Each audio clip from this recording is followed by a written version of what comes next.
Dillian, great to see you again. Look, were you expecting that kind of atmosphere at the press conference? No, I come to these things chill, you know what I mean? I come to these things chill, but when you got sneaky little rat guys yapping in the background, then you get annoyed sometimes, isn't it? Like, I'm not a punk, you know what I'm saying? I'm someone that stands up for myself, and then if there's little guys talking shit, then sometimes you got to, lean on the man a little bit, you know?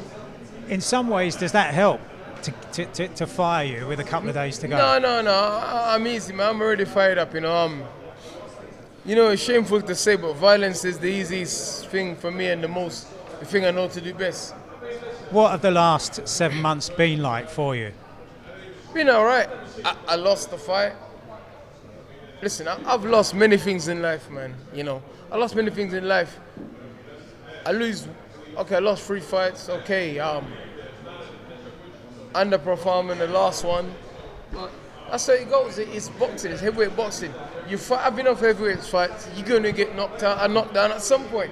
If you're not getting knocked down at some point, it means that you're fighting opponents way lesser class than you. It's just a simple fact of the matter. When Mike Tyson was fighting the lesser class guys, he was doing all right. And when he stepped up, the guys that he beat, they still gave him problems. Like Bone Crusher Smith and other guys, they was good guys, Have you come to terms then with why you underperformed?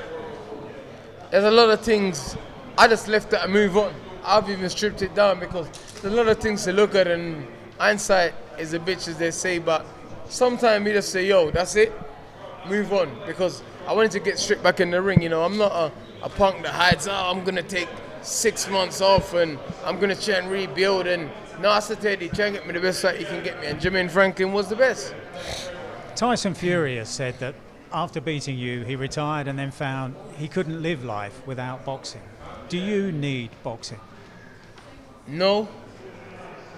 I need violence, not boxing.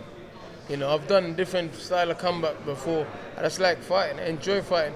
It's the thing that saved me and it's the thing that gave me the balls to change my life. You understand?